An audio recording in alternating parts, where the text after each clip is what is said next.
here an overachiever or a people pleaser?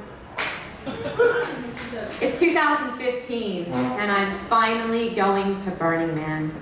And I'm excited, and I'm just a little bit nervous. Okay, I'm a lot nervous, because I want to be the best burner ever. I want to be prepared. I want to be an asset to my camp and my fellow burners, and I most definitely do not want to be a sparkle pony.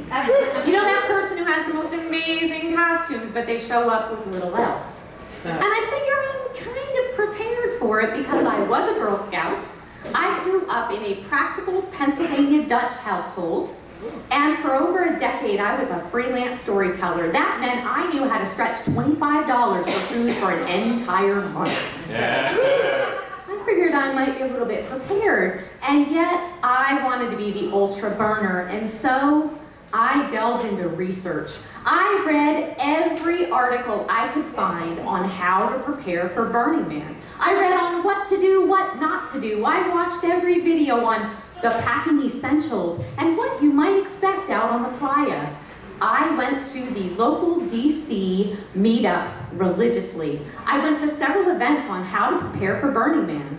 I joined a camp, Pink Heart, and every month and then every week we had virtual meetings, and I tried to follow every single bit of advice to the T. And then summer arrived and it was time to pack the container. I may have overpacked just a little bit. So in my container there was a gifted Boy Scout tent for one, there was a rain fly, and then of course I bought those super duper, never blow away 100-mile-per-hour stakes I could put into the ground, pink rope to tie down, solar lights to put around my tent so you could see it at night. And then I bought lights, lots and lots of lights, 11 billion LEDs. So I could put them on my person, put them on my backpack, put them on my bike so I would not be a dark wad. And I also made sure that even though my camp had a meal plan, I brought extra food because you never know. I had granola bars, probably enough for 6 months. I brought soup, I brought peanut butter. The water they tell you to purchase, I bought triple the amount just in case. And I was very careful when I packed my clothing.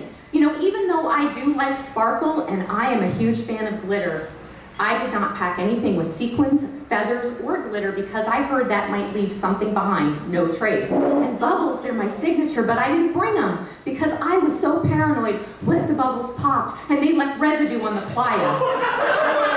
Kristin, you must leave them at home. And I did. And in my container, I packed extra things. I packed 30 extra AA batteries, 30 extra AAA batteries. I packed 3 pairs of goggles because who knew what might happen in the dust storms. And then there were various scarves to swathe around my face. And there were sombreros and insect repellent because there had been this strange bug swarming that had happened just prior. I packed sunscreen. I packed everything I could possibly imagine, and I felt I was prepared for anything.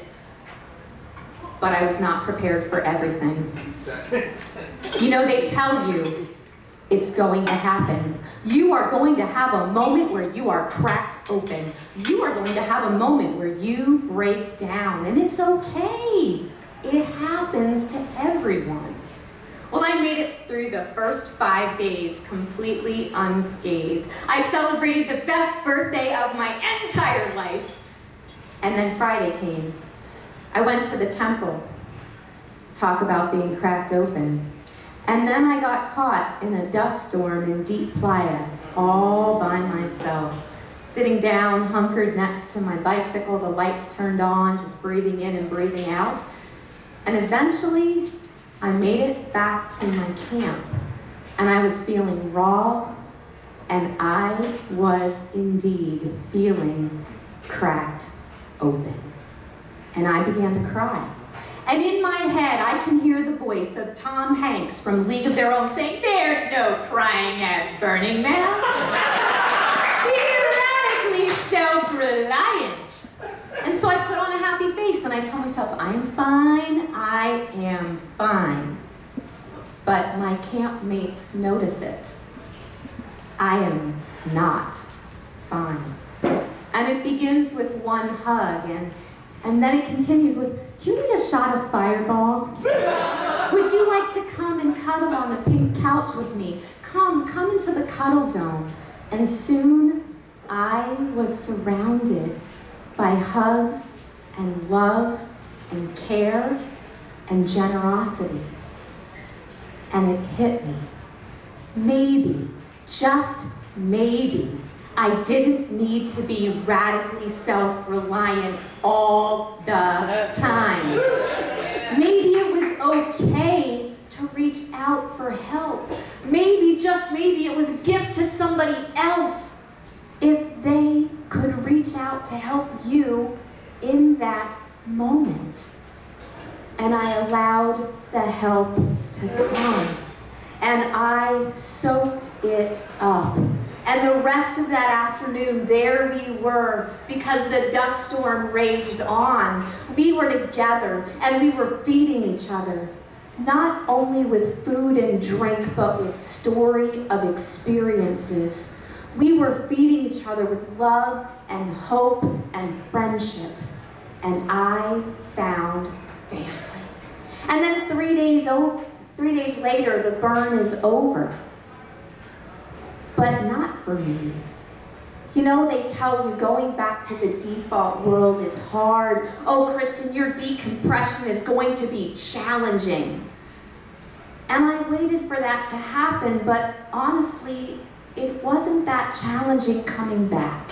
Now, maybe that's because I try my best to live the burn 365.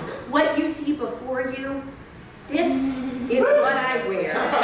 This is me if you know me 24/7. I wear this if I'm going to the World Bank. I wear it if I'm going out with friends. And the bubbles that many of you were gifted tonight, I get those everywhere I go. There's probably 200 World Bank staff who are now walking around with bubbles and using them, which is a miracle, really. So coming back wasn't that difficult. But was I changed? Yeah. So fast forward, and it's the spring going into summer, and depression hits. It was triggered by the end of a relationship and the dissolving of the department I worked for at the World Bank. Now, usually I'd be radically self-reliant and I would somehow get through it all on my own. And yet one night in mid-May, there I am sitting on my pink fluffy bed surrounded by pink pillows. And I'm feeling sad. I'm scrolling through my Facebook feed, clicking on duckling videos of little cute ducks sliding down sliding boards. And I'm clicking on positive affirmation quotes. And then I flash back. I flash back to my camp at Pink Heart. And I flash back to that moment when these people reached out to me with love and support.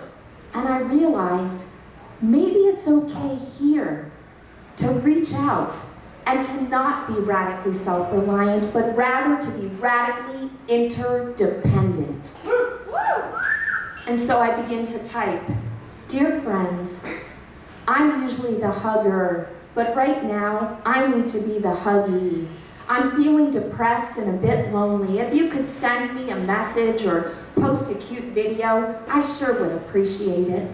The response was immediate and overwhelming. There were messages sent, there were texts. People called to check in on me.